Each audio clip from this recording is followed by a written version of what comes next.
الحمد للہ وحدہ لا شریک لہ والصلاة والسلام علی من لا نبی بعد وعلی آلہ واصحابہ الذین اوفوا عہدا اما بعد فاعوذ باللہ من الشیطان الرجیم بسم اللہ الرحمن الرحیم محمد رسول اللہ وقال اللہ تبارک وتعالی انما المسیح عیسی ابن مریم رسول اللہ وکلمتہ اللهم صل على محمد وعلى آل محمد كما صليت على إبراهيم وعلى آل إبراهيم إنك حميد مجيد اللهم بارك على محمد وعلى آل محمد كما باركت على إبراهيم وعلى آل إبراهيم إنك حميد مجيد۔ اللہ تعالیٰ کا احسان ہے، اللہ تعالیٰ نے ہمیں انسان بنایا، مسلمان بنایا، حضور اکرم صلی اللہ علیہ وسلم کو امتی بنایا اور دین سیکھنے کا موقع عطا فرمایا۔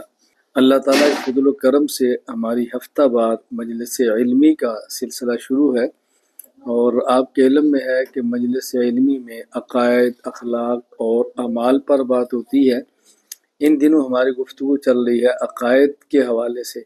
میں ہر بار یہ عرض کرتا ہوں کہ ہماری ہفتہ وار مجلس علمی میں جو گفتگو ہے وہ عقائد کی تنقیح اور تفہیم پر ہے، یعنی عقائد کی تنقیح کی جائے، عقائد کو کھولا جائے، اگر کسی عقیدے کے اجزاء ہیں تو ان کو الگ الگ کیا جائے، پھر ان کی تفہیم کی جو اس کو سمجھایا جائے، اس پورے عقیدے کا مطلب کیا ہے، اس جز کا مطلب کیا ہے، اس کا مطلب کیا ہے۔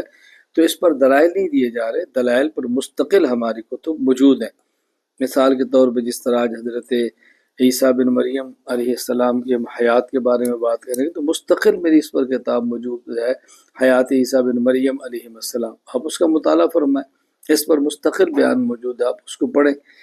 تو میں صرف یہ گزارش کر رہا ہوں کہ اس کو ذہن نشین فرما لیں۔ تو ہماری گفتگو چل رہی ہے مجلس علمی میں نبوت اور رسالت کے حوالے سے۔ اس پر میں نے عرض کیا تھا کہ نبوت اور رسالت کے حوالے سے بنیادی طور پر اب تین باتیں سمجھیں۔ نمبر ایک، نبی کی تعریف، نبی اور رسول میں فرق۔ نمبر دو، نبی کی ضرورت۔ نمبر تین، نبوت کے متعلق 10 عقائد: بشریت، عصمت، حجیت، معجزات، خصوصیات نبی، ختم نبوت، حیات النبی، توسل بذات النبی، حیات عیسیٰ اور خصوصیات ختم نبوت۔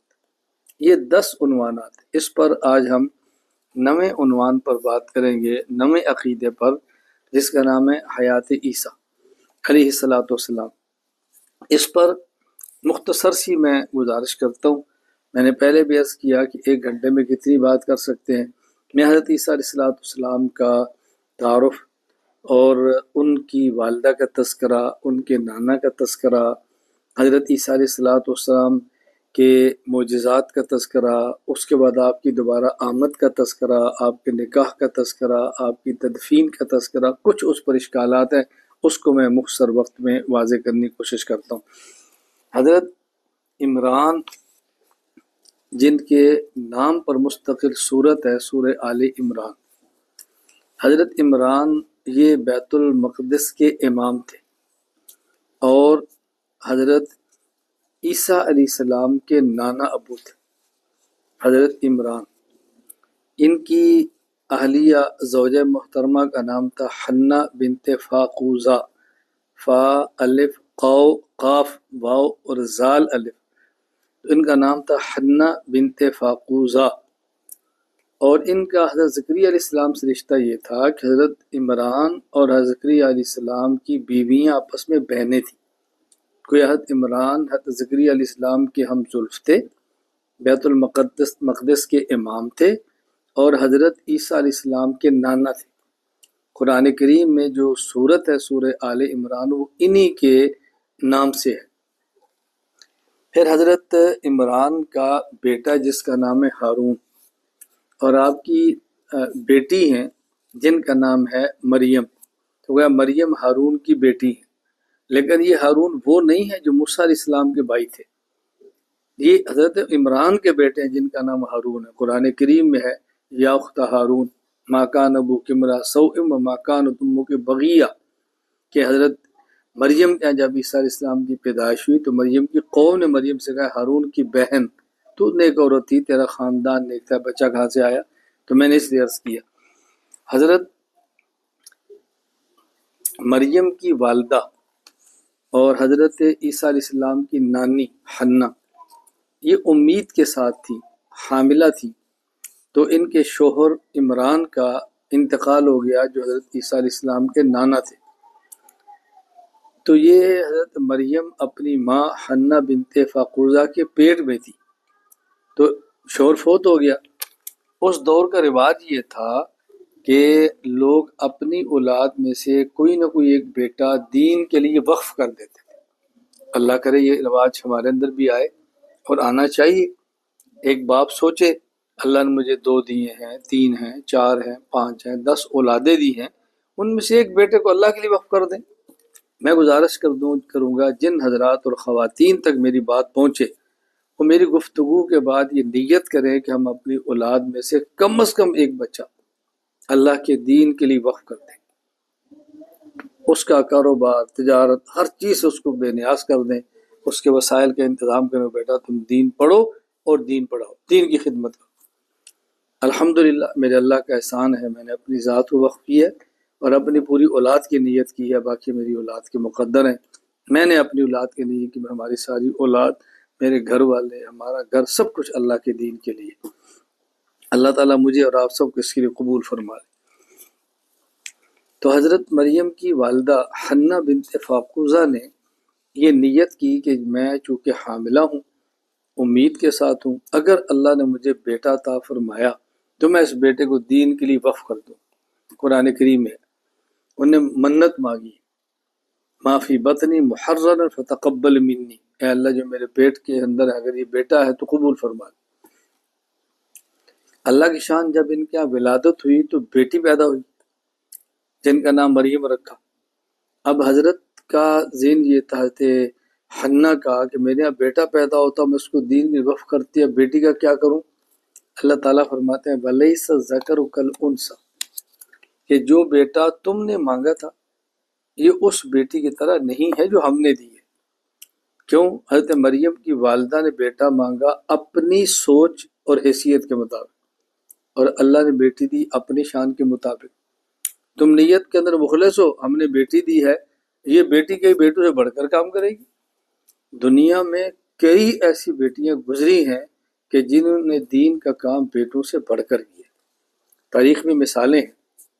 حضرت شیخ ابو غدہ رحمہ اللہ کی مستقل کتاب ہے العلماء العذاب الذین آثروا العلم علی الزواج، کہ وہ علماء جنہوں نے نکاح نہیں کیے صرف اس وجہ سے کہ ہم نکاح کے ساتھ دین کا کام کر نہیں پائیں گے، مشغول ہو جائیں گے، تو ہم پوری زندگی اس پہ لگاتے ہیں۔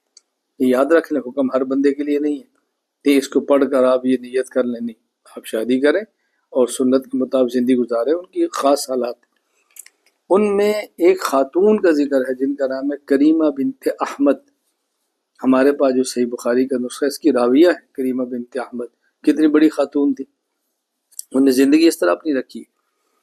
اور تو چھوڑے رسول اللہ صلی اللہ علیہ وسلم کی ازواج مطہرات کے لیے حکم ہے کہ پیغمبر کے جانے کے بعد وہ نکاح نہیں کر سکتی، تو نبی پاک صلی اللہ علیہ وسلم کی سب سے کم عمر بیوی حضرت امی عائشہ رضی اللہ تعالی عنہ، رسول اللہ صلی اللہ علیہ وسلم کی وفات کے بعد ان کی عمر 18 سال ہے، تو نکاح کر ہی نہیں سکتی، تو پوری زندگی ویسے گزاری ہے نا، پوری زندگی ویسے گزار دی ہے۔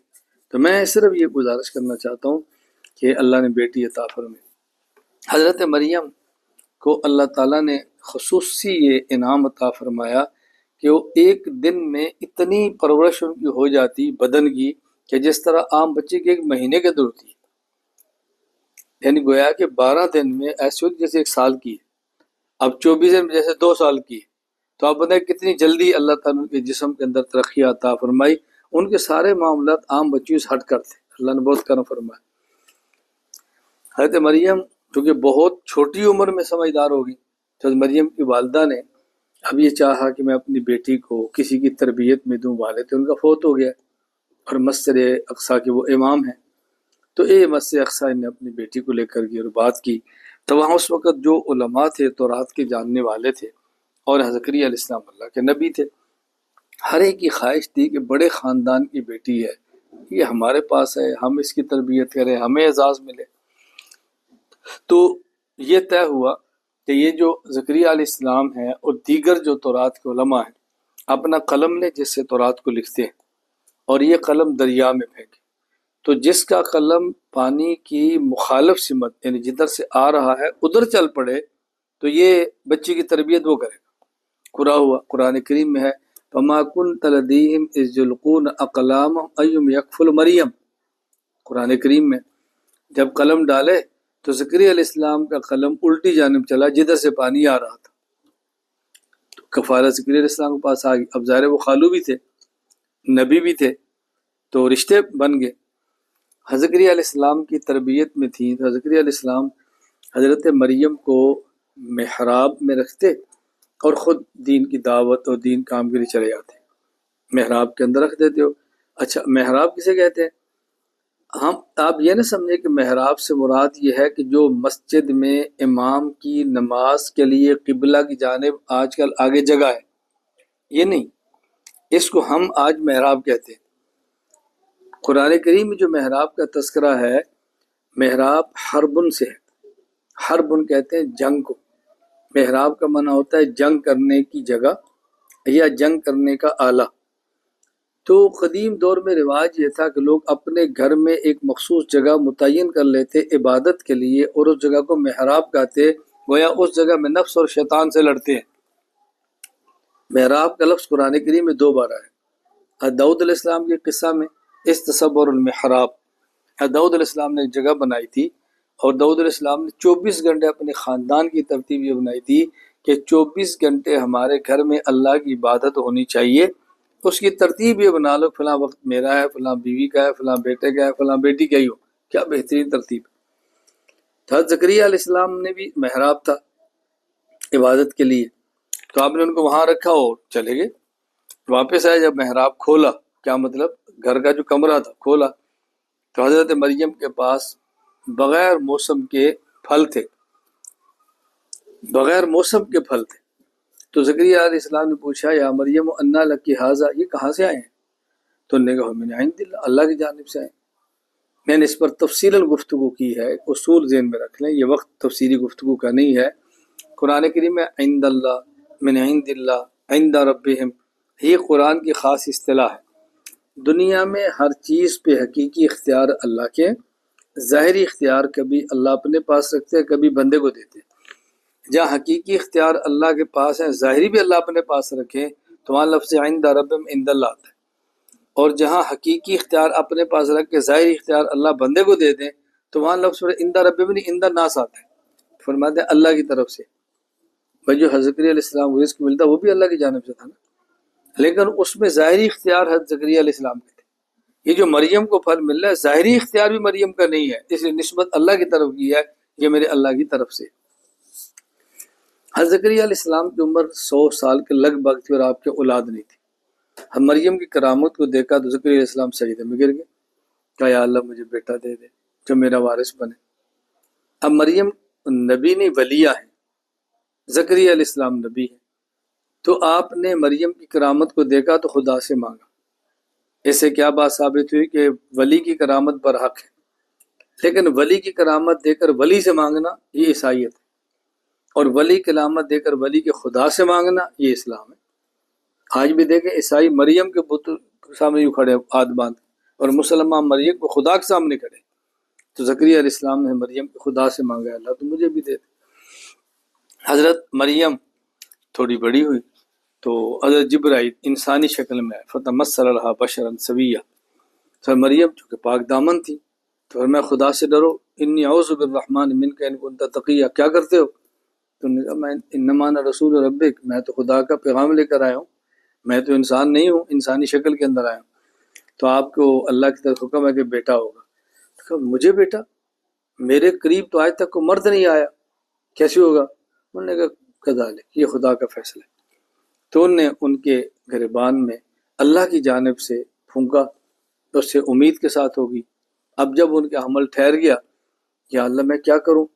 اللہ سے حکم مل گیا کہ فلاں جگہ پہ جاؤ، پانی کا چشمہ ہے، کھجور کا درخت ہے، خذی الیک بجذع النخل تو ساقط علی کرو تپن جنیہ فکلی وشربی وقری عینا، کھجور کے درخت یوں ہلاؤ گی کھجوریں گریں، چشمہ پانی کا پیو، اپنے بیٹے کو دیکھو، اپنی آنکھیں ٹھنڈی کرو۔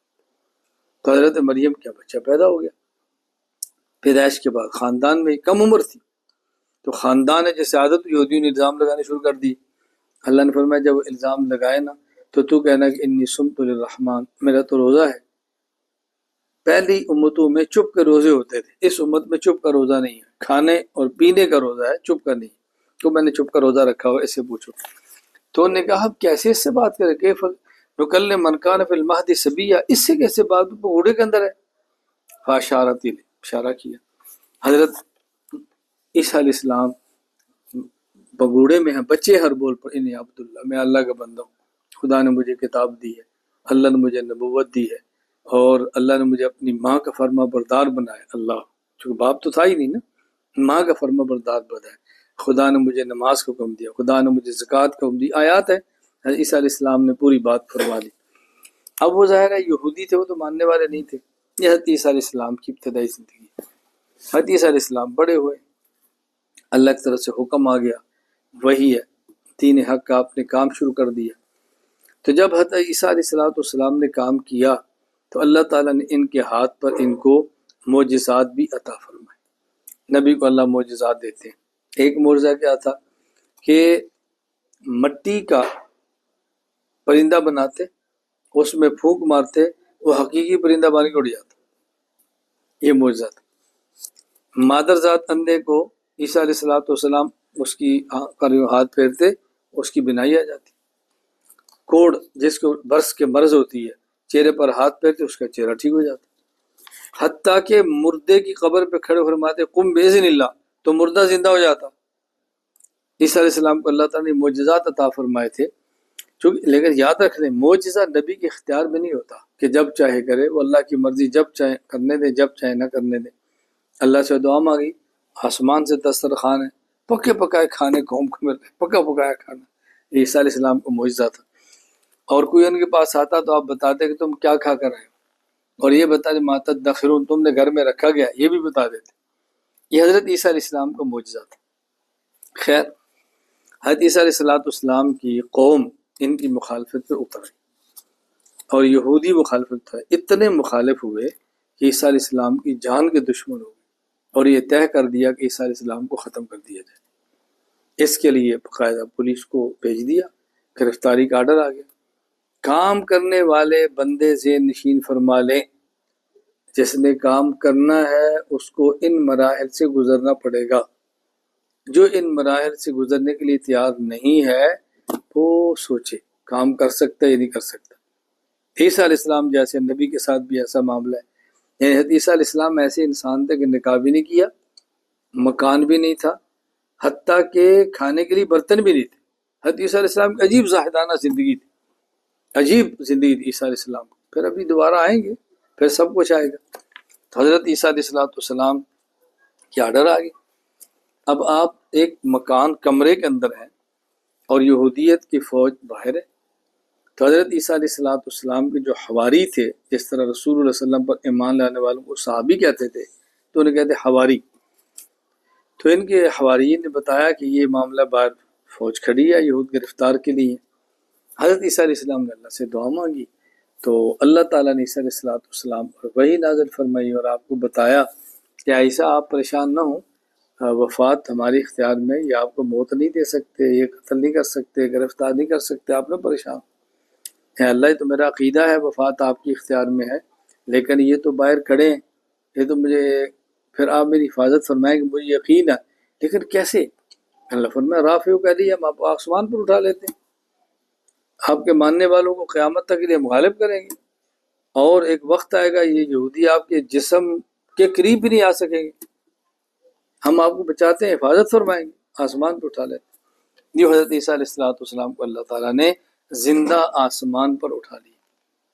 تو یہودیوں کی فوج کا بندہ اندر گیا پکڑنے کے لیے، جب باہر نکلا تو اس کی شکل عیسیٰ علیہ السلام والی اللہ نے تبدیل کر دی۔ یہودیوں نے پکڑا تو اس نے کہا جی عیسیٰ علیہ السلام تو اندر نہیں ہے، نے کہا ادھر آ، عیسیٰ علیہ السلام اندر نہیں، ادھر آ۔ تو خود عیسیٰ کہتے عیسیٰ علیہ السلام نہیں ہے، میں وہ نہیں ہوں، نے کہا تو ادھر آ، تو وہ نہیں ہے۔ پکڑا اور سولی پہ چڑھا دیا۔ وہاں سے کفار نے کہا جی عیسیٰ علیہ السلام کو سولی پہ چڑھا دیا۔ قرآن کیا کہتا ہے؟ وما قتلوہ وما صلبوہ ولکن شبہ لہم۔ عیسیٰ علیہ السلام کو تو یہ قتل بھی نہیں کر سکے، حضرت عیسیٰ علیہ السلام کو سولی پر بھی نہیں چڑھا سکے، لیکن ایک شخص کو اللہ تعالیٰ نے عیسیٰ علیہ السلام کی شبیہ بنا دیا، تو وہ بیچارہ ہاتھے چڑھ گیا، تو مشہور کر دیا کہ عیسیٰ علیہ السلام سولی چڑھ گئے۔ حضرت عیسیٰ علیہ السلام کو اللہ تعالیٰ نے زندہ آسمان پر اٹھا لیا، اور آج بھی حضرت عیسیٰ علیہ السلام آسمان پر زندہ ہے۔ حضور اکرم صلی اللہ علیہ وسلم معراج کی رات جب تشریف لے گئے آسمان پر، تو دوسرے آسمان پر حضرت عیسیٰ علیہ السلام سے آپ کی ملاقات ہوئی۔ معراج کی رات رسول اکرم صلی اللہ علیہ وسلم کی پہلے آسمان پر ملاقات حضرت آدم، دوسرے آسمان پر حضرت عیسیٰ، تیسرے آسمان پر حضرت یوسف، چوتھے آسمان پر حضرت ادریس، پانچویں آسمان پر حضرت ہارون، چھٹے آسمان پر حضرت موسیٰ، اور ساتویں آسمان پر حضرت ابراہیم علیہ السلام سے ملاقات۔ کس آسمان پر کس نبی سے ملاقات ہوئی، اس کو یاد کرنے کے لیے ایک لفظ یاد کر لیں، اعیاہما۔ کیا لفظ ہے؟ اعیاہما۔ پہلے کیا؟ آدم، عین عیسیٰ، یا یوسف، پھر الف ادریس، ہا ہارون، میم موسیٰ، اور پھر الف ابراہیم۔ اعیاہما، یہ لفظ یاد رکھ لیں گے تو بڑے آسانی سے پتہ چل جائے گا کس آسمان پر کس سے ملاقات ہے۔ اب حضرت عیسیٰ علیہ السلام آسمان سے تشریف لائیں گے۔ میں اس حوالے سے مختصر سی بات کر دوں، یہ اپنی کتاب ہی سے میں پڑھ کے سنا رہا ہوں تاکہ آپ اس کتاب کو دیکھ لیں اور لیں، اس کتاب کو اپنے پاس رکھیں۔ میں نے اس پر تفصیلاً بات کی ہے۔ قرب قیامت حضرت عیسیٰ علیہ السلام دوسرے آسمان سے نازل ہوں گے، دجال کا خروج ہو چکا ہوگا، امام مہدی علیہ رضوان دمشق کی جامع مسجد میں نماز فجر کے لیے تیاری میں ہوں گے۔ اسی دوران حضرت عیسیٰ علیہ السلام آسمان سے جامع مسجد کے مشرقی مینار پر دو فرشتوں کے پروں پر ہاتھ رکھے ہوئے نازل ہوں گے، اور نماز سے فراغت کے بعد امام مہدی علیہ رضوان کی معیت میں دجال پر چڑھائی کریں گے۔ حضرت عیسیٰ علیہ السلام کے سانس میں یہ تاثیر ہوگی، کافر اس کی تاب نہ لا سکے گا۔ جہاں تک حضرت عیسیٰ علیہ السلام کی نظر جائے گی وہاں تک آپ کا سانس پہنچے گا، اس سانس کے پہنچتے ہی کافر مرتے جائیں گے۔ دنیا ایٹم بنا رہی ہے نا، عیسیٰ علیہ السلام جہاں تک دیکھیں گے نا وہاں تک سانس جائے گی، جس کافر کو سانس لگے گی وہ مر جائے گا۔ اللہ ہو، جہاں تک دجال حضرت عیسیٰ علیہ السلام کو دیکھتے ہی ایسا پگھلنے لگے گا جیسے نمک پانی میں پگھل جاتا ہے۔ حضرت عیسیٰ علیہ السلام دجال کا تعاقب کریں اور باب لد پر جا کر اس کو اپنے نیزہ سے قتل کریں گے اور اس کا خون مسلمانوں کو دکھائیں گے۔ اس کے بعد لشکر اسلام دجال کے لشکر کا مقابلہ کرے گا۔ اس لشکر میں جو یہودی ہوں گے مسلمانوں کا لشکر ان کو خوب قتل کرے گا۔ اس طرح زمین دجال اور یہود کے ناپاک وجود سے پاک ہو جائے گی۔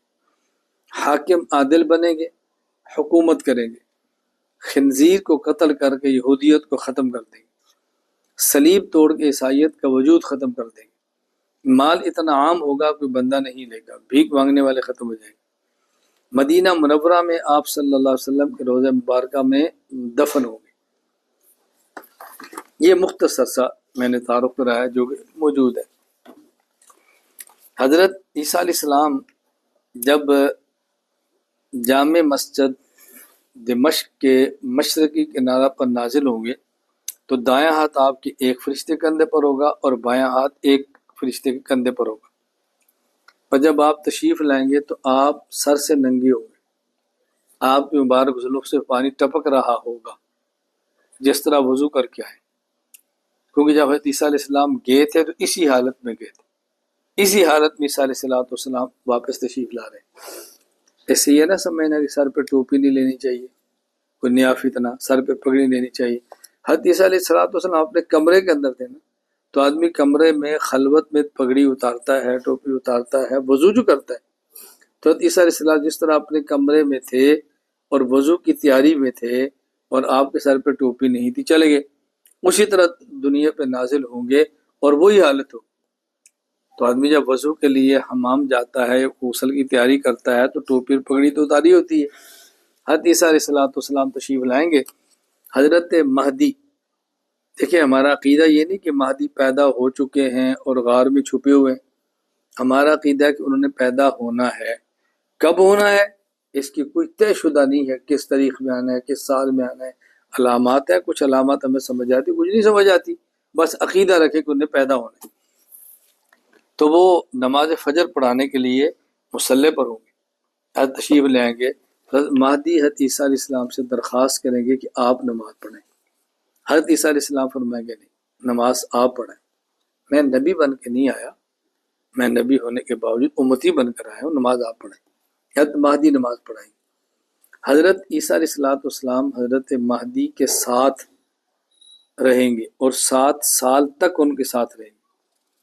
حضرت عیسیٰ علیہ السلام نکاح فرمائیں گے، آپ کے یہاں اولاد ہوگی، اور حضرت مہدی فوت ہو جائیں گے۔ ان کے انتقال کے بعد 33 سال تک حضرت عیسیٰ علیہ السلام زندہ رہیں گے، اور پھر آپ مدینہ منورہ میں ان کا جنازہ ہوگا، اور مدینہ منورہ روضہ پاک کے اندر آپ دفن ہوں گے۔ آج بھی اللہ تعالیٰ روضہ مبارک پر آپ کو جانے کی توفیق عطا فرمائے تو آپ مواجہہ شریف رسول اللہ صلی اللہ علیہ وسلم کے چہرے انور کی طرف آپ چہرہ کریں سلام پیش کرنے کے لیے۔ تو ایک سوراخ ہوگا، جالی میں لکھا ہے ہاں ہنا رسول اللہ صلی اللہ علیہ وسلم۔ پھر اس کے تھوڑا سا آگے قبر ہے حضرت ابو بکر صدیق رضی اللہ تعالیٰ عنہ، ہاں ہنا ابو بکر صدیق۔ پھر تھوڑا سا آگے قبر ہے حضرت عمر کی، لکھا ہاں ہنا عمر فاروق رضی اللہ تعالیٰ عنہ۔ یعنی منہ جیسے آدمی دفن ہوتا ہے تو قبلہ رخ کر کے دفن کیا جاتا ہے، تو پہلے رسول اللہ صلی اللہ علیہ وسلم، پھر تھوڑا آگے حضرت ابو بکر ہے، پھر تھوڑا حضرت عمر ہے، آگے پھر خالی جگہ ہے، ہاں ہونا، وہ جو جگہ خالی ہے نا وہ حضرت عیسیٰ علیہ السلام کی، تو وہاں اس قبر اسی جگہ پہ ان کی تدفین بھی ہوگی حضرت کی۔ اور عجیب بات ہے کہ حضرت عیسیٰ علیہ السلام یہ فتح کے بعد مدینہ منورہ حاضر ہوں گے، اور حدیث پاک میں ہے ثم لانقام علی قبری، میری قبر پر آئیں گے اور کہیں گے السلام علیکہ، حضور صلی اللہ علیہ وسلم پر سلام پیش کریں گے، فرمایا میں اجیبنو، میں آپ کا جواب دوں گا۔ حضرت عیسیٰ علیہ السلام سلام پیش کریں گے اور رسول اللہ علیہ وسلم ان کا جواب دیں گے۔ رئیس المناظرین حجت اللہ فی الارض حضرت مولانا محمد امین اکاڑوی نور اور مرقد فرمایا کرتے تھے عام فتنے ایسے ہیں کہ ان کو ایک نبی ختم کرتا ہے، اور مماتیت کا فتنہ اتنا شدید ہے کہ اس کو 2 نبی ختم کریں گے۔ ایک نبی سلام کہے گا، دوسرا نبی جواب کہے گا، تو طے ہو جائے گا مماتیت کا عقیدہ دفن ہو گیا، آج یہ بد عقیدہ بھی دنیا سے ختم ہو گئی۔ تو حضرت عیسیٰ علیہ السلام کی یہ میں نے مختصر سی بات گزارش کی ہے۔ اچھا، حضرت عیسیٰ علیہ السلام سے پہلے دجال کا ظہور ہو چکا ہوا، حضرت مہدی کے ساتھ مل کر آپ دجال کا تعاقب کریں گے، اور مقام لد وہاں پہ دجال کو قتل کریں گے، اور جس نیزے سے قتل کریں گے وہ لوگوں کو دکھائیں گے، خون دکھائیں گے میں نے اس سے مارا ہے، وہ تو ختم ہو جائے گا، پھر اس کے ماننے والے رہ جائیں گے، پھر اس کو ختم کریں گے حضرت عیسیٰ علیہ السلام۔ تو دجال تو پوری دنیا کا چکر کاٹے گا، لیکن مدینہ منورہ اور مکہ مکرمہ میں دجال داخل نہیں ہو سکے گا۔ اللہ تعالی ہم سب کی حفاظت فرمائے اس فتنے سے، اللہ ہمیں محفوظ رکھے۔ تو یہ حضرت عیسیٰ علیہ السلام کے متعلق میں نے مختصر سی گفتگو آپ کی خدمت میں پیش کی ہے تاکہ آپ ذہن میں رکھ لیں۔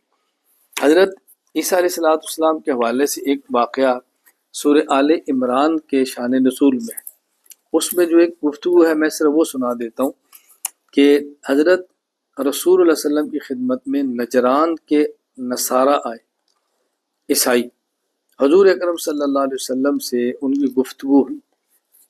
پہلے نجران کے نصارہ آئے تو ان نے ایک دعویٰ کیا کہ ہمارے ہاں شاعر بہت بلند ہے، ہماری شاعری کا مقابلہ نہیں، اور میں لو اپنا شاعر، حضرت احسان سے بولا میں مقابلہ کروں، حضرت احسان اٹھے تو ان کے شاعر کی بس ہو گئی، کہا جی ہماری خطابت کا مقابلہ کر، اللہ اپنا خطیب، وہ اپنا خطیب لائے، اس سے تقریر کی، تو رسول اللہ صلی اللہ علیہ وسلم نے ثابت بن قیس کو فرمایا تم تقریر کرو، ان نے کی تو عیسائیوں کے خطیب کی ٹھوس ہو گئی۔ اس کے بعد دلائل کی باری آئی تو رسول اللہ صلی اللہ علیہ وسلم نے گفتگو فرمائی، وہ گفتگو میں مختصر سے سناتا ہوں جو عیسائیوں سے رسول اللہ صلی اللہ علیہ وسلم نے حضرت عیسیٰ کے بارے میں کی ہے۔ عیسائیت کا عقیدہ ہے کہ اللہ کے بیٹے ہیں، الہ ہیں، اس پر آپ نے فرمایا ثم اخذ رسول اللہ صلی اللہ علیہ وسلم یناظر معهم، الفاظ پہ غور کریں، الفاظ پہ غور کریں۔ امام راضی کیا فرماتے ہیں؟ ثم اخذ رسول اللہ صلی اللہ علیہ وسلم یناظر معهم، اللہ کے نبی نے عیسائیوں سے مناظرہ شروع کیا۔ لوگ کہتے ہیں کہ مناظرہ نہیں کرنا چاہیے، یہ نبی کریم صلی اللہ علیہ وسلم کی سنت ہے، حضور نے فرمایا۔ فقال الستم تعلمون ان اللہ حی لا یموت، کیا تمہارا یہ عقیدہ نہیں ہے، کیا تم جانتے ہو کہ اللہ تعالیٰ حی ہے اور کبھی موت نہیں آئے گی، وَأَنَّ عِیسیٰ یاتی علیہ الفنا، اور عیسیٰ علیہ السلام پر موت آئے گی؟ کیا بولا کیوں نہیں؟ آپ نے فرمایا الستم تعلمون انه لا يكون له ولد لا يكون ولد الا ويشبه اباہ، کیا تم نہیں جانتے کہ بیٹا ہمیشہ باپ کے مشابہ ہوتا ہے؟ کہا جی بالکل ایسے ہی۔ اچھا فرمایا الستم تعلمون ان ربنا قیم علی کل شیء یکلؤہ ویحفظہ ویرزقہ، کیا تم نہیں جانتے کہ اللہ تعالیٰ ہر چیز پر نگہبان ہے، تھامتے ہیں، حفاظت کرتے ہیں، رزق دیتے ہیں۔ فہل یملک عیسیٰ شیئا من ذلک، کیا عیسیٰ علیہ السلام اس چیز کے مالک ہیں؟ کہا لا نہیں۔ فرمایا الستم تعلمون ان اللہ لا یخفی علیہ شیء فی الارض ولا فی السماء، کیا تم نہیں جانتے کہ اللہ تعالیٰ پر آسمان و زمین میں کوئی معمولی سے معمولی چیز بھی مخفی نہیں، اللہ سب کو جانتے ہیں۔ فہل یعلم عیسیٰ شیئا من ذلک الا ما علم، کیا عیسیٰ علیہ السلام کوئی چیز جانتے ہیں سوائے اس کے جو ان کو بتائی گئی ہے؟ انہوں نے کہا یہ نہیں۔ فرمایا فإن ربنا صور عیسیٰ فی الرحم کیف شاء، عیسیٰ کو اللہ نے ماں کے پیٹ میں جیسے چاہا شکل بنا دی۔ فہل تعلمون ان ربنا لا یاکل الطعام ولا یشرب الشراب ولا یحدث الحدث، کیا تم جانتے ہو کہ ہمارا رب نہ کھاتا ہے نہ پیتا ہے اور نہ ہی ضرورت کے لیے بیت الخلاء جاتا ہے؟ تو وتعلمون ان عیسیٰ حملته امرأة كحمل المرأة، کیا تم جانتے ہو عیسیٰ علیہ السلام کی والدہ حاملہ ہوئی جیسے عام عورت حاملہ ہوتی ہے، ووضعته كما تضع المرأة، انہیں ایسے جنا بچہ جیسے اور عورتیں جنتی ہیں۔ ثم كان يطعم الطعام ويشرب الشراب ويحدث الحدث، پھر وہ کھانا بھی کھاتے ہیں، پانی بھی پیتے ہیں اور اپنی ضرورت کے لیے خلا بھی جاتے ہیں۔ کہا جی بالکل۔ فرمایا رسول اللہ صلی اللہ علیہ وسلم نے فَكَيْفَ يَكُونُ مَا زَعَمْتُمْ، پھر کیسے ہے جو تم نے گمان کیا ہو کہ اللہ ہے، اللہ کے بیٹے، کیسے ہے؟ ذرا سوچو۔ یہ واقعہ نقل کرنے کے بعد امام فخر الدین رازی رحمۃ اللہ علیہ اپنی تفسیر مفاتیح الغیب تفسیر کبیر میں سورہ آل عمران کے شروع میں لکھتے ہیں، یہ جملہ سنیں۔ فرمایا وَعْلَمْ أَنَّ هَذِهِ الرِّوَایَةَ دَالَّةٌ عَلَىٰ أَنَّ الْمُنَاظَرَةَ فِي تَقْرِیرِ الدِّینِ وَإِزَالَةِ الشُّبُہَاتِ حِرْفَةُ الْأَنْبِیَاءِ علیہم الصلوٰۃ والسلام، دیکھو یہ روایت اس بات پر دلیل ہے کہ دینی عقائد کو ثابت کرنے کے لیے اور شبہات کے جواب کے مناظرہ کرنا حضرات انبیاء علیہ السلام کا طریقہ ہے۔ امام راضی فرماتے ہیں وَأَنَّ مَذْهَبَ الْحَشَوِیَّةِ فِي إِنْکَارِ الْبَحْثِ وَالنَّظْرِ باطل قطعاً، ایک عقیدہ گزرا باطل حشویہ، کہتے تھے حشویہ کا جو مذہب ہے کہ بحث نہ کریں اور مناظرہ نہ کریں، یہ باطل عقیدہ ہے، بحث نہ کریں بھائی، بحث نہ کریں۔ ایک یہ کہ وہ بحث نہ کرے جو کر نہیں سکتا، نالائق ہے، یہ تو ٹھیک ہے، لیکن ایک بندہ لائق ہے کر سکتا ہے وہ بھی نہ کرے، یہ باطل عقیدہ ہے۔ تو خیر میں نے یہ مختصر سرز کیا ہے، حضرت عیسیٰ علیہ السلام کے حوالے سے یہ تھوڑی سی بات کی ہے۔ یہاں چند ایک اشکال ہے، میں اس مجلس کے اندر اس کو بھی صاف کر دیتا ہوں، الجھنیں ختم ہو جائیں۔ ایک اشکال یہ ہے کہ ادھر آپ کا عقیدہ ہے کہ رسول اکرم صلی اللہ علیہ وسلم آخری نبی ہیں اور آپ کے بعد کوئی نبی نہیں ہے، ادھر آپ کہتے ہیں کہ عیسیٰ علیہ السلام آئیں گے تو کیا عیسیٰ علیہ السلام نبی نہیں ہوں گے، نبوت ختم ہو جائے گی؟ ہم کہتے ہیں نبی تو ہوں گے، تو پھر ختم نبوت کے خلاف یہ عقیدہ ہو گیا۔ جواب ذہن نشین فرما لیں۔ نمبر ایک، ہم جو کہتے ہیں کہ حضرت عیسیٰ علیہ السلام آئیں گے اور رسول اللہ صلی اللہ علیہ وسلم آخری نبی ہیں، اس کا معنی کیا ہے؟ انبیاء علیہ السلام کی تعداد 1,24,000 کم و بیش ہے۔ جو انبیاء کی تعداد ہے وہ پوری ہو چکی ہے، اس کے بعد حضور اکرم صلی اللہ علیہ وسلم آئیں گے۔ اب آپ کے بعد کوئی نیا نبی نہیں آئے گا، اور عیسیٰ علیہ السلام نئے نبی نہیں ہے، بلکہ حضرت عیسیٰ علیہ السلام اسی گنتی کے اندر ہیں جو رسول اللہ صلی اللہ علیہ وسلم کے پہلے تھے۔ مرزے کو نبی مانے تو پہلے نہیں تھا، جو گویا اس گنتی میں اضافہ ہے۔ تو حضور اکرم صلی اللہ علیہ وسلم آخری نبی ہونے کا معنی اب آپ کے بعد کوئی نیا نبی نہیں آئے گا، اور عیسیٰ علیہ السلام نئے نبی نہیں ہے بلکہ یہ پرانے ہی نبی ہیں۔ اچھا، دوسری بات یہ جو ہم کہتے ہیں حضور صلی اللہ علیہ وسلم آخری نبی ہے، اس کا معنی یہ ہے کہ آپ کے بعد کوئی نبی پیدا نہیں ہوگا، اور حضرت عیسیٰ علیہ السلام پیدا نہیں ہوں گے، بلکہ عیسیٰ علیہ السلام پیدا ہوئے، اللہ نے زندہ آسمان پہ اٹھا لیا، اب یہ نازل ہوں گے۔ تو کسی نئے نبی کا پیدا ہونا اور ہے، اور پیدا شدہ کا نازل ہونا اور ہے، دونوں میں فرق ہے، یہ اچھی طرح ذہن نشین فرما لیں۔ اس لیے یہ عقیدہ ختم نبوت کے عقیدے کے قطعاً خلاف نہیں ہے۔ دوسرا اشکال کیا ہے کہ دیکھیں، حضرت عیسیٰ علیہ السلام کو آپ کہتے ہیں نبی بھی ہوں گے، امتی بھی ہوں گے۔ ایک ہی آدمی نبی بھی ہو، ایک آدمی امتی ہو، کیسے ہو سکتا ہے؟ ہم نے کہا نبی اور امتی ہونے کا معنی سمجھ لیں۔ حضرت عیسیٰ علیہ السلام نبی ہوں گے بنی اسرائیل کے لیے، اور جب اس امت میں آئیں گے تو اس امت کے نبی نہیں ہوں گے، بلکہ اس امت کے لیے وہ امتی کی حیثیت سے آئیں گے۔ تو آپ بنی اسرائیل کے نبی تھے، اللہ تعالیٰ نبی کی شریعت کو ختم فرما دیتے ہیں، نبی کی نبوت کو ختم نہیں فرماتے۔ یہ اصول یاد رکھ لیں کہ نبی کی شریعت منسوخ ہو جاتی ہے، نبی کی نبوت منسوخ نہیں ہوتی۔ ایک ہوتا ہے نبوت کا منسوخ ہونا، ایک ہوتا ہے شریعت کا منسوخ ہونا۔ نبوت کے منسوخ ہونے کا معنی ہے کہ ہم نے اس کی نبوت کو ختم کر دیے۔ نبی کی نبوت ختم نہیں ہوتی، نبی جو شریعت لے کر آتا ہے اس پر عمل کرنے کا وقت ختم ہو جاتا ہے کہ اب اس نبی کی شریعت پہ عمل نہیں ہوگا، اب بعد والے نبی کی شریعت پر عمل ہوگا۔ تو عیسیٰ علیہ السلام کی شریعت منسوخ ہو گئی ہے، لیکن نبوت ان کی اب بھی باقی ہے۔ یہ ذہن میں بات رکھ لیں تاکہ الجھن کے مبتلا کبھی نہ ہو۔ اس کو مثال سے سمجھیں۔ اس کی مثال ایسے ہے جیسے ایک ملک میں 4 صوبے ہیں اور ہر صوبے کا ایک گورنر ہے۔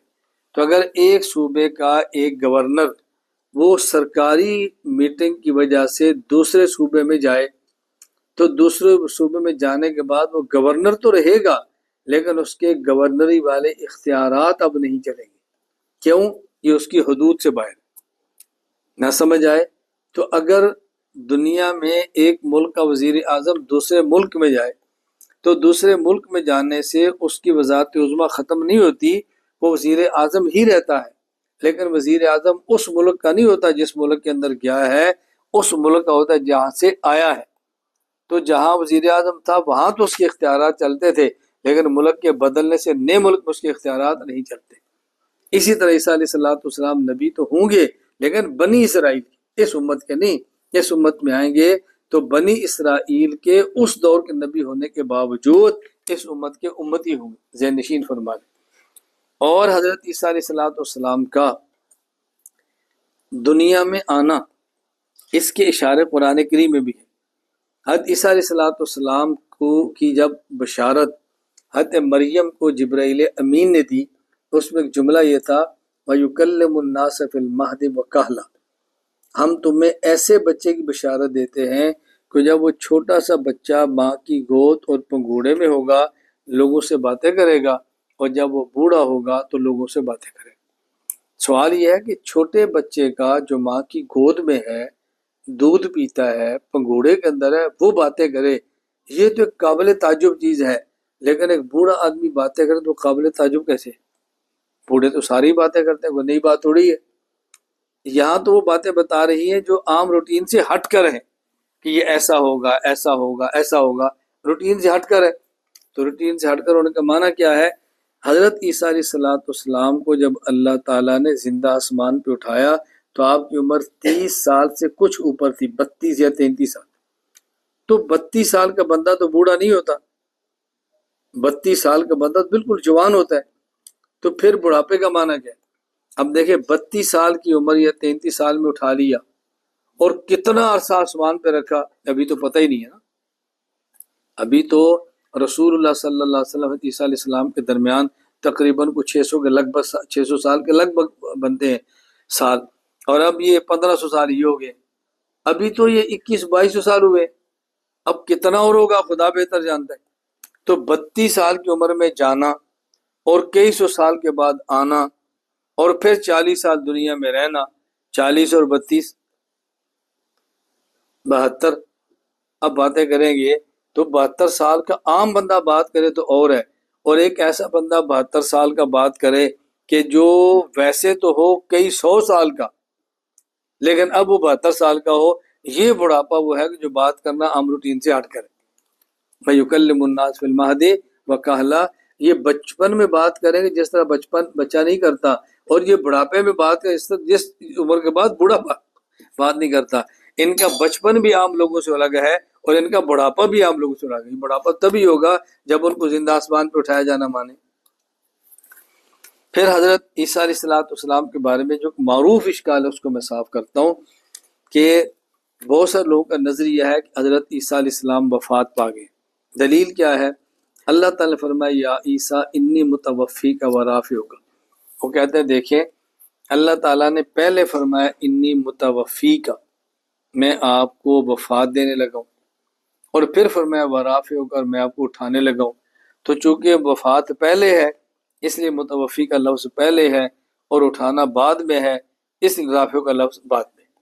یہ ان کی دلیل کی بنیاد ہے کہ حضرت عیسیٰ علیہ السلام کو اللہ نے وفات دی اور اللہ نے اٹھا لی، حالانکہ یہ غلط ہے۔ اس دلیل کا اچھی طرح جواب سمجھ لیں، میں مختصر وقت میں آپ کو جواب دیتا ہوں۔ پہلا جواب یہ سنیں کہ یہاں اذ قال اللہ یا عیسیٰ انی متوفی کا، یہ جو لفظ توفی ہے، توفی وفاء سے ہے۔ وفاء کا معنی ہوتا ہے پورا پورا لینا، وفاء کا معنی پورا پورا، یستوفون قرآن کریم میں کہ وزن کو پورا پورا کرتے ہیں، پورے کا معنی کچھ روک لے کچھ دے دے، مکمل، اس کو کہتے ہیں توفی۔ اگر تو توفی کا لفظ ہو اور ساتھ کوئی قرینہ ہو، کوئی علامت ہو، تو جس سے معلوم ہو کہ یہاں سے مراد وفات نہیں ہے، تو پھر معنی وہ ہوگا، پھر معنی وہ ہوگا۔ جس طرح قرآن کریم میں وَهُوَ الَّذِي يَتَوَفَّاكُم بِاللَّيْلِ، اللہ تعالیٰ تمہیں رات کو توفی فرماتے۔ اب رات کو وفات دینے کا معنی یہ تو نہیں ہے کہ اللہ تعالیٰ رات کو تمہیں موت دیتے ہیں، صبح تمہیں پھر اٹھا دیتے ہیں، زندہ کر لیتے ہیں۔ وہاں توفی کا معنی نوم ہے، نیند، قرینہ باللیل ہے، اور آگے پھر بندے کا اٹھنا ہے۔ اور کبھی توفی کا لفظ ہوتا ہے اور وہاں قرینہ موت ہوتا ہے، تو وہاں توفی کا معنی ہوتا ہے کہ اللہ تعالیٰ روح کو نکال لیتے ہیں، جسم کو چھوڑ دیتے ہیں۔ اور جہاں توفی کا لفظ ہو اور ساتھ لیل و نہار اور موت کا کوئی قرینہ اور علامت نہ ہو، تو وہاں توفی کا معنی ہوتا ہے جسم اور روح دونوں کو لے لینا۔ اذ قال اللہ یا عیسیٰ انی متوفی کا، اے عیسیٰ ہم آپ کو روح مال جسم اٹھانے لگے ہیں، کیونکہ نہ یہ لیل کا ذکر ہے رات کا، اور نہ یہاں پر کوئی موت کا ذکر ہے۔ تو پہلی بات یہ ہے کہ یا متوفی سے مراد وفات دینا نہیں ہے، بلکہ توفی سے مراد ہے عیسیٰ علیہ السلام کو مکمل لے لینا۔ اس لے لینے کی صورت کیا ہوگی؟ رافع ہوگا کہ ہم آپ کو اٹھاتے ہیں۔ یہ تب ہے یہاں توفی کا معنی ہم کریں وفا، یعنی ہم اس کا معنی مان لیں، جیسے کہتے ہیں توفی کا معنی موت ہوتا ہے، ہم کہتے ہیں یہاں توفی کا معنی موت نہیں ہے، اس کو اٹھانا ہے۔ اور اگر بالفرض ہم توفی کا معنی موت بھی مان لیں، توجہ رکھنا، پھر کیا اشکال ہوگا کہ جب عیسیٰ علیہ السلام کو اللہ نے پہلے اٹھایا اور موت قیامت سے پہلے دینی ہے، قریب قیامت، تو پھر اللہ پہلے فرماتے میں اٹھاتا ہوں اور پھر فرماتے موت دوں گا، تو پھر اللہ تعالیٰ نے موت کا ذکر پہلے کیوں کیا؟ جب موت بعد میں آنی ہے تو اللہ فرماتا ہے انی رافع کو، میں تمہیں اٹھانے لگا ہوں، متوفی کا، اور بعد میں تمہیں قیامت کے لیے موت دوں گا۔ تو یہ کیوں فرمایا میں آپ کو موت دیتا ہوں؟ توفی کو پہلے ذکر کیوں کیا؟ اب جواب اس کے دو ذہن نشین فرما لیں۔ پہلی بات یہ ہے کہ کسی بھی کلام کو سمجھنے کے لیے ضروری ہے اس کلام کا پس منظر، بیک گراؤنڈ، شان نزول سمجھے، یہ کلام کس پس منظر میں کیا گیا، پھر بات سمجھ آتی ہے۔ میں اس کی مثال دیتا ہوں، پھر بات آپ کو جلدی سمجھ آئی۔ میں آپ کے شہر آیا ہوں بیان کرنے کے لیے، تو مجھے آپ کہتے ہیں جی مولانا صاحب چلے بیان کے لیے۔ میں نے کہا مجھے بیان کرنے پر تو اشکال نہیں ہے، لیکن مجھے ابھی پولیس والوں نے کہا کہ اگر آپ یہاں بیان کریں گے تو ہم آپ کو گرفتار کر لیں گے۔ تو آپ مجھے کہتے ہیں جی آپ اس کی بالکل پرواہ نہ کریں، آپ اس کی بالکل پرواہ نہ کریں، ہم نے انتظامات کیے ہیں، ہم نے اگر آپ کو بلایا ہے تو ہم بحفاظت آپ کو گھر بھی پہنچائیں گے، آپ بالکل فکر نہ کریں۔ میں کہتا ہوں یاد دیکھو یہ سٹیج ہے، یہ مجمع ہے، یہ دروازہ ہے اور یہ باہر پولیس کھڑی ہے، تو آپ میری کیسے حفاظت کریں گے؟ تو مجھے آپ کہتے ہیں مولانا صاحب ذرا یہ کرسی کے پیچھے چھوٹا دروازہ دیکھیں ذرا۔ میں نے کہا جی۔ اس کا معنی کیا ہے؟ اس کا معنی پہلے آپ نے مجھے یہ کہا تھا کہ ہم آپ کی حفاظت کریں گے، تسلی دی۔ پھر مجھے اشکال ہوا کہ باہر تو پولیس کھڑی ہے، تو آپ مجھے کیسے بچائیں گے؟ تو پھر آپ نے مجھے راستہ بتایا کہ ہم اس راستے سے آپ کو نکال لیں گے۔ بات سمجھ آ رہی؟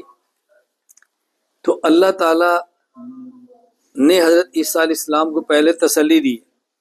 عیسیٰ علیہ السلام کمرے میں بند ہے اور باہر یہودیت کی فوج ہے، تو اللہ تعالیٰ نے حضرت عیسیٰ علیہ السلام کو تسلی دی ہے ہم آپ کی حفاظت کریں گے۔ اے عیسیٰ، آپ یہودیت سے گھبرائیں مت، یہودی آپ کو نہیں مار سکتے، ہم نے آپ کو موت دینی ہے۔ یہ کہاں موت دیں گے؟ انی متوفی کا، اے عیسیٰ موت میں نے دینی ہے، یہودی موت نہیں دے سکتے۔ اے اللہ، تو دروازے کے باہر کمرے کے چاروں طرف یہودی فوج کھڑی ہے، مجھے پورا یقین ہے کہ آپ ہی موت دیں گے، نہیں دے سکتے، لیکن مجھے آپ ان میں سے کیسے بچائیں گے؟ فرمایا رافعہ الیہ، ہم اٹھا لیتے ہیں۔ بچانے کی صورت کیا ہے؟ رافعہ الیہ، اٹھا لیتے ہیں۔ اب بتائیں، ایک ہے معاملہ متوفی کا، وفات دیتے ہیں، اور دوسرا ہے رافعہ کا، اٹھا لیتے ہیں۔ تو ان کا اشکال کیا تھا کہ جب پہلے اٹھانا ہے، موت بعد میں دینی ہے، تو یہ پہلے ذکر کیوں کہ ہم آپ کو موت دیتے ہیں؟ بات سمجھ رہے؟ یہی بات جو عیسیٰ علیہ السلام کی موت کے قائل ہے نا، وفات ہوگی، ان کی سب سے بڑی دلیل یہ ہے کہ اللہ فرماتے ہیں انی متوفی کا، ہم آپ کو وفات دیں گے، برافع کا، ہم آپ کو اٹھائیں گے۔ تو آپ کہتے ہیں جی پہلے اٹھا لیا ہے اور وفات بعد میں قیامت کے قریب دیں گے، تو پھر تو کہنا چاہیے تھا انی رافع کا، میں آپ کو اٹھاتا ہوں، وہ متوفی کا، اور میں آپ کو وفات دوں گا۔ تو جب وفات بعد میں دینی ہے تو پہلے کیوں فرمایا انی متوفی کا؟ میں نے اس کا ایک جواب کیا دیا، کسی بھی کلام کو اس کے پس منظر اور بیک گراؤنڈ سے سمجھو۔ میں نے اس کو سمجھانے کے لیے مثال کیا دی کہ دیکھیں میں بیان کے لیے آیا ہوں، آپ کہتے ہیں بیان کرو، میں کہتا ہوں یار میں بیان تو کرتا ہوں، لیکن پولیس والے کہتے ہیں بیان بعد گرفتار کر لیں گے، تو مجھے آپ پہلے کیا کہتے ہیں؟ مولانا صاحب آپ کی حفاظت ہمارے ذمہ ہے، ہم پولیس کو نہیں پکڑنے دیں گے، آپ پریشان نہ ہو۔ میں کہہ رہا ہوں میں مانتا ہوں، سوال یہ ہے کہ ایک ہی دروازہ ہے، پولیس باہر کھڑی ہے، میں دیوار پھلانگوں ادھر بھی پولیس ہے، تو آپ مجھے کیسے نکال لیں گے؟ آپ کیا کہتے ہیں؟ یہ کرسی کے پیچھے دیکھیں، یہ چھوٹی کھڑکی۔ تو پہلے آپ نے کیا کہا تھا کہ حفاظت ہم کریں گے، تسلی دی نا۔ اب مجھے آپ نے راستہ بتایا کہ حفاظت کا راستہ کیا ہے، یہاں سے نکال لیں۔ تو اللہ تعالیٰ نے حضرت عیسیٰ علیہ السلام کو پہلے تسلی دی، انی متوفی کا، موت میں نے دینی ہے، یہودی آپ کو قتل نہیں کر سکتے۔ اللہ یہ تو مجھے پورا یقین ہے، لیکن اس کی صورت کیا ہوگی؟ اور میں رافع الیہ، تو ہم اٹھا لیتے ہیں۔ اب بتائیں، تو جب موت بعد میں دینی ہے تو پہلے متوفی کا کہنا چاہیے تھا نا، تسلی جو دینی تھی۔ بات سمجھ آ رہی ہے آپ کو؟ ایک جواب۔ دوسرا جواب کیا ہے، میں صرف اچھی طرح سمجھ لیں کہ ہم یہ بار بار کیوں کہتے ہیں انی متوفی کا ورافع کا۔ دوسرا جواب یہ سمجھ لیں، ایک اصول ہے کہ بسا اوقات ایک چیز وجود کے اعتبار سے مؤخر ہوتی ہے لیکن ذکر کے اعتبار سے مقدم ہوتی تو بعد میں ہے، لیکن اس کا ذکر پہلے کیا جاتا ہے اس کی اہمیت کی وجہ۔ میں اس کی ایک مثال دوں گا، آپ کو بات جلدی سمجھ آئے۔ جب انسان فوت ہو جائے تو میت جو مال چھوڑ کر جائے اسے کہتے ہیں ترکہ، میت کا مال۔ ترکہ کو کیا کریں گے؟ سب سے پہلے میت کے ترکہ یعنی میت کے مال میں سے خرچ کریں گے میت کو نہانے پر۔ یہ ورثہ کے ذمہ نہیں ہے، میت کے پیسوں میں سے، یعنی ورثہ خرچ کرنا چاہیں تو کریں، لیکن اصل یہ پیسے کس کے خرچ ہونے ہیں؟ میت کے۔ ورثہ کو میت کا مال تو ملنے نا، لیکن پہلے کیا کریں؟ میت کے ترکہ میں سے اس کو نہانے کا خرچہ، اس کو کفنانے کا خرچہ، اس کو دفنانے کا خرچہ، اسے کہتے ہیں تجہیز و تکفین اور تدفین۔ تجہیز تیار کرنا، تکفین کفن دینا اور تدفین دفن کرنا، پہلے یہ خرچہ نکل گیا۔ اس کے بعد یہ دیکھیں کہ میت نے کسی کا قرض دینا تو قرض ادا کرے، قرض ادا ہو گیا۔ اب دیکھیں اچھا اگر سارا پیسہ قرض میں جاتا ہے تو سارا دینا ہے، قرض میں ہی نہیں کہ تھوڑا دینا ہے، جتنا قرض ہے وہ دو۔ قرض کے بعد اب جو پیسے بچ گئے، اب دیکھیں کہ میت نے کوئی وصیت کی ہے، جی کی ہے، تو میت کا جو پورا مال ہے اس کے تہائی مال میں سے وصیت ادا کر دیں۔ تہائی مال سے زیادہ ورثہ کے ذمہ نہیں ہے، تہائی مال تک وہ کر دیں۔ اب مال بچ کے اب کیا کریں؟ اب ورثہ میں تقسیم کر دیں۔ سمجھ لیں اچھی طرح، میت جو مال چھوڑ کر جائے اسے کہتے ہیں ترکہ۔ تو ترکہ میں سے سب سے پہلے پیسے نکالیں تجہیز، تکفین اور تدفین کے، جو بچ جائیں اس میں سے ادا کریں قرض، اور جو بچ جائیں اس میں ادا کریں وصیت، جو بچ جائیں وصیت صرف تہائی مال میں سے، اب جو بچ جائیں وہ ورثہ میں تقسیم کریں۔ قرآن کریم نے ایک رکوع میں 4 مرتبہ لفظ استعمال کیے، من بعد وصیت یوصی بہا او دین، من بعد وصیت یوصین بہا او دین، من بعد وصیت توصون بہا او دین، من بعد وصیت یوصا بہا او دین۔ چاروں میں پہلے وصیت ذکر کیا، قرض کے بعد میں ذکر کیا۔ دیکھو من بعد وصیت یوصی بہا او دین، من بعد وصیت یوصین بہا او دین، من بعد وصیت توصون بہا او دین، من بعد وصیت یوصا بہا او دین۔ تو قرآن کریم نے ایک رکوع میں 4 مرتبہ ذکر کیا، اور پہلے ذکر کس کا کیا؟ وصیت کا، حالانکہ پہلے ہے کیا؟ قرض۔ تو دیکھو قرض پہلے ہے لیکن ذکر پہلے وصیت کا کیا۔ وجہ کیا ہے کہ بعض چیزیں وجود کے اعتبار سے بعد میں ہوتی ہیں لیکن اس کو ذکر پہلے کیا جاتا ہے۔ تو وجود کے اعتبار سے وصیت بعد میں ہے اور قرض پہلے ہے، لیکن جب ذکر کیا کہ تم نے ادا کیا کرنا ہے تو پہلے ذکر کیا وصیت کا، پھر ذکر کیا قرض کا۔ وجہ تو جو چیز وجود کے اعتبار سے مؤخر ہو اس کو ذکرن مقدم کیوں کرتے ہیں؟ اس کی وجہ اس کی اہمیت ہوتی ہے، کوئی حکمت ہوتی ہے۔ حکمت کیا ہے؟ دیکھیں میت کے جانے کے بعد اس کا قرضہ مانگنے والے تو لوگ کھڑے ہوں گے، دکاندار کہے گا جی میرے پاس یہ بل موجود ہے قرضہ دو، کہیں سے پلاٹ خریدا تھا پیسے نہیں دیے، لیکن ہمارے پاس تحریر موجود ہے ہمارے پیسے دو، قرض تھا نا، قرض ہے مجھے دو۔ کسی سے پیسے بتاؤ اور قرض تحریر موجود تھی، دیکھیں میرے اوپر پسٹام ہے مجھے قرض دو، اور اس نے یہ کہا کہ جب میں فوت ہو جاؤں تو فلاں مدرسے میں 2 چٹائیاں بچھا دینا، کون آئے گا لینے کے لیے بھی 2 پیسے ہمیں؟ کون آئے گا؟ کوئی وصیت کرے بھی میں فوت ہو جاؤں تو میرے مرنے کے بعد فلاں بیوہ کے کمرے میں اسی لگا دینا، وہ بیوہ جائے گی کسی کے پاس؟ اس بیوہ سے کون اس کو دے گا؟ تو کہاں سے آ گئی؟ تیرا ہمارے ابے سے کیا تعلق ہے؟ کوئی نیا تماشا کھڑا کرے گی، نکل یہاں سے۔ کوئی یتیم آ جائے، اس نے وصیت کی ہو کہ میرے پیسے یتیم خانہ بنا دینا، تو کیا 50 یتیم آ کر پیسے لے سکتے ہیں؟ تو دیکھو قرض کے مطالبہ کرنے والے بندے ہوتے ہیں اور وصیت کا مطالبہ کرنے والا کوئی نہیں ہوتا، اس لیے اللہ نے وصیت کو پہلے ذکر کیا۔ تو میں نے اصول کیا بتایا کہ بسا اوقات ایک چیز ذکر کے اعتبار سے مؤخر ہوتی ہے، وجود کے اعتبار سے مؤخر ہوتی ہے، لیکن کسی حکمت کی وجہ سے اس کا ذکر مقدم ہوتا ہے۔ یہاں بھی ایسے حضرت عیسیٰ علیہ السلام ہے، ساتھ آپ کے حواری ہیں، یہودی بات کھڑے ہوئے ہیں۔ اچھا حضرت عیسیٰ علیہ السلام کو جو ماننے والے عیسائی تھے، ان آیات سے پہلے آپ آیات کھول کے دیکھیں، ان آیات سے پہلے آیات کو لا کر دیکھیں، لقد کفر الذین قالوا ان اللہ المسیح ابن مریم، یہ عیسائی کہتے ہیں کہ مسیح خدا کے بیٹے ہیں۔ اب بتاؤ بھائی، جو خدا کا بیٹا اس پر موت آ سکتی ہے؟ بھائی جیسا باپ ہے ویسی اولاد ہوتی ہے، باپ نے مرنا ہے تو اولاد پر بھی آئے گی، اور جب باپ نے نہیں مرنا تو بیٹے پر موت کیسے آئے گی؟ اللہ فرماتے ہیں قل فمن یملک، اگر اللہ کسی کو ہلاک کرنا چاہے کوئی بچا سکتا ہے؟ کہتا ہے نہیں۔ تو پہلے ان کا نظریہ ذکر کیا کہ عیسائیوں کا نظریہ ہے کہ عیسیٰ علیہ السلام خدا کے بیٹے ہیں، ان کے پاس خدائی اختیارات ہیں۔ اس نظریے کو توڑنے کے لیے اللہ نے پہلے فرمایا انی متوفیکا، میں ان کو موت دوں گا، یہ خدا نہیں ہے۔ توجہ، ابھی میں ان کو اٹھا رہا ہوں۔ دیکھیں ان کا نظریہ یہ تھا کہ عیسیٰ علیہ السلام اللہ کے بیٹے، ان پر موت نہیں آنی۔ اب وہ یہودی باہر کھڑے ہیں مارنے کے لیے، اللہ تعالیٰ نے حضرت عیسیٰ علیہ السلام کو زندہ آسمان پہ اٹھا لیا تو عیسائی کیا کہتے کہ دیکھو انہیں کبھی بھی نہیں مرنا. تو اللہ فرماتا ہے نہیں، ان پر موت آنی ہے، پہلے میں ان کو موت دوں گا پھر ان کو اٹھاؤں گا. تو اللہ تعالیٰ نے پہلے ان کا نظریہ توڑا جو نظریہ تھا کہ خدا کے بیٹے. کوئی باپ اپنے بیٹے کو مارتا تھوڑا ہی ہے. اللہ فرماتا ہے اگر یہ میرا بیٹا ہوتا تو میں ان کو موت دیتا. میں جو ان کو موت دے اس کا معنی ہے کہ میرے بیٹے نہیں ہے. باپ اپنے بیٹے کو بھی مارا نہیں کرتا. اس بات کو اچھی طرح سمجھیں. تو یہ اس لیے متوفی کا مقدم. مجھے یہاں ایک واقعہ یاد آیا.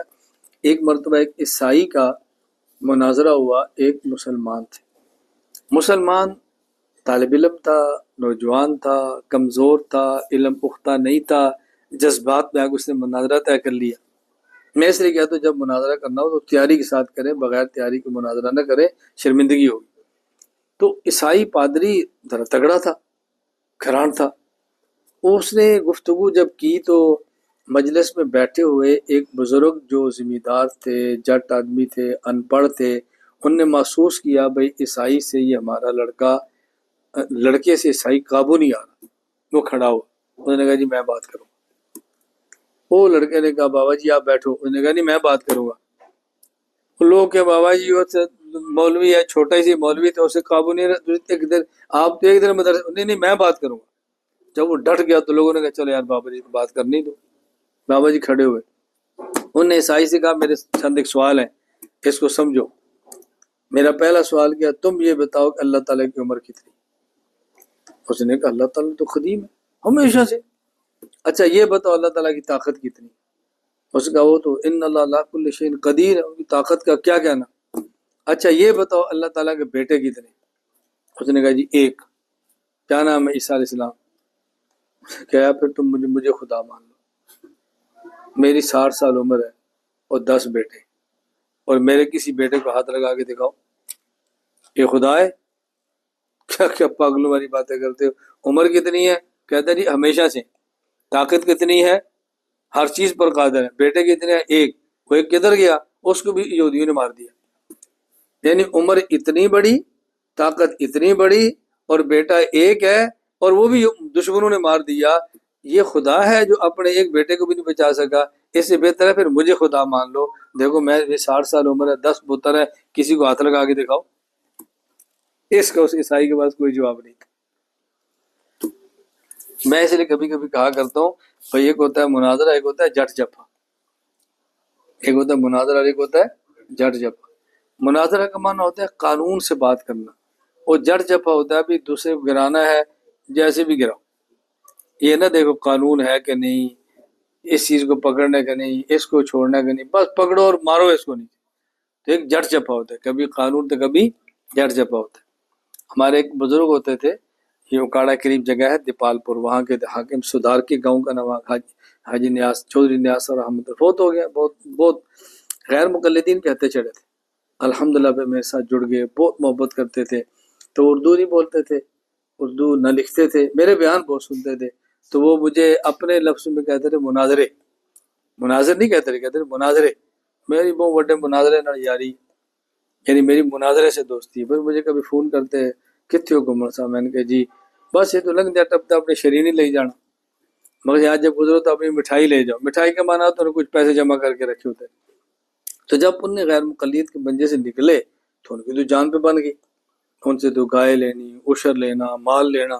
خیر جب بابا ان کے ہتھے سے نکل گیا تب غیر مقلدین کے تو انہوں نے دوسری بات شروع کی کہ اچھا بابا جی چلو آپ ہمیں چندہ تو نہیں دیتے، یہ ہے تو وہ ہے، آپ ایک مسئلہ بتاؤ. انہوں نے کہا ہاں کیڑا مسئلہ؟ کون سا مسئلہ؟ انہوں نے کہا جی آپ رفع دین نہیں کر دے. کہا نہیں کرتا. تو رفع دین نہیں کر دے کوئی دلیل بھی ہے؟ آپ رفع دین نہیں کرتے کوئی دلیل بھی ہے؟ بابا جی کہتے ہیں رفع دین تو ہی کرنا ہے تو دلیل تو ہی دینی ہے، اور رفع دین تو نے کرنا ہے تو دلیل تو نے دینی ہے. میں کرتا جو نہیں تو میں دلیل کیسی دینی ہے؟ بابا جی میں تو کرتا ہی نہیں، میں کہاں سے دلیل دوں گا؟ بھائی تو دینی ہے. پنجابی میں کہا رفع دین تو ہی کرنا ہے، دلیل تو ہی دینی ہے. میں نہ کرنا نہ دلیل دینی. تو کرتا ہے تو دلیل دے، میں نہ کرتا نہ میں دلیل دینی. تو غیر مقلد کہنے لگا جی 500 صحابہ کرام سے رفع دین کرنا ثابت ہے. تو بابا جی نے اچھا اے جدہ پھر صحابہ کی تعداد کتنی ہے یہ بتا، صحابہ کی تعداد کتنی؟ اس نے کہا جی 1,24,000. تو کہا 500 تیرے منے تو باقی میرے منے. انہوں نے کہا 500 تیری طرف تو باقی میری طرف. اور وہ چپ ہو گیا. یہ ہے جٹ جپا. یہ کیا ہے؟ یہ جٹ جپا. یہ جٹ جپا ہے. آپ بات سمجھتے؟ ہاں بس اوقات نا جٹ جپا ہوتا ہے جو اس کے بغیر قابو نہیں آتے. ہم ہمیشہ مناظرے ہوتے ہیں، ہمیشہ مناظرے نہیں ہوتے، کبھی مناظرے جٹ جپا بھی لگاتے ہیں، پھر بندے کو احساس ہوتا ہے کہ میں نے بات کیا کرنی. تو یہ خیر میں نے ایک ساتھ واقعہ پیش کر دیا ہے. اللہ تعالیٰ میں ان باتوں کو سمجھنے کی توفیق عطا فرمائے. آخری ایک سوال، حضرت عیسیٰ علیہ السلام کے بارے میں ہمارا عقیدہ کو تشریف لائیں گے. بعض لوگ ہر جگہ پر بحث چھیڑتے ہیں. اچھا جی عیسیٰ علیہ السلام آئیں گے تو پھر کس امام کے مقلد ہوں گے؟ آپ جو کہتے ہیں جی حنفی ہیں، مالکی ہیں، شافعی، حنبلی، کس امام کے مقلد ہوں گے؟ ہم نے کہا بھی حضرت عیسیٰ علیہ السلام آئیں گے، وہ نبی تھے، تو نبی کسی کی تقلید کرتا ہے؟ حضرت عیسیٰ علیہ السلام آئیں گے تو مجتہد ہوں گے اور ہماری شریعت پر عمل کریں گے. حضرت عیسیٰ علیہ السلام آئیں گے تو رسول اکرم صلی اللہ علیہ وسلم کی شریعت پر عمل کریں گے، اور چونکہ نبوت کا تاج پہنا تھا اب مقلد نہیں ہوں گے بلکہ وہ مجتہد ہوں گے. جو نصوص سے مسائل ثابت ہیں وہ تو نصوص سے لیں گے، اور جو نصوص سے نہیں ہوں گے وہ قرآن کریم اور آیات کی روشنی میں اجتہاد کریں گے. اس لیے اس معاملے کے اندر کبھی بھی الجھن کے اندر نہ رہا کریں. میں بار بار یہ بات سمجھایا کرتا ہوں کہ اصل چیز ہے قرآن کریم، رسول اکرم صلی اللہ علیہ وسلم کی احادیث، اور جہاں قرآن کریم اور احادیث میں سے کوئی دلیل نہ ہو پھر وہاں اجتہاد ہوتا ہے. اجتہاد ہر بندہ نہیں کرتا، اجتہاد مجتہد کرتا ہے. ہم اس بلڈنگ میں رہتے ہیں، یہ بلڈنگ ہماری کرائے کی ہے، اس بلڈنگ کے اندر سارے انتظامات موجود ہیں. بھائی آپ نے پانی لینا تو یہاں سے ملے گا، بجلی یہاں سے ملے گی، فلاں چیز یہاں سے ملے گی. اچھا اگر کوئی نئی ضرورت پیش آ جائے تو پھر کیا کریں؟ ہم دیوار کھودنی شروع کر دیں. ہم بلڈنگ والوں سے کہیں گے بھئی ہماری نئی ضرورت پیش آ گئی ہے، وہ تو یعنی کیا کریں؟ اب ان سے رابطہ کریں نا. ہر بندے کو حق تو نہیں ہے وہ کہے گا جی آپ ایسا کریں کسی انجینئر کو بلا لیں. ہم کسی نے بلڈر کو بلاتے ہیں، ہم کہتا نہیں میرے گھر تھوڑا پڑتا میں خود توڑ لیتا ہوں. نہیں تو نہ توڑ. یہ تو نہ. اور بھائی آپ بلڈنگ میں ہر بندے کو تھوڑا نہیں مارنے پہ دیتے تو شریعت کا نیا مسئلہ میش تو ہر بندہ پھر تھوڑا لے کر شروع ہو جائے گا. میری باتیں سمجھنے کی کوشش کریں.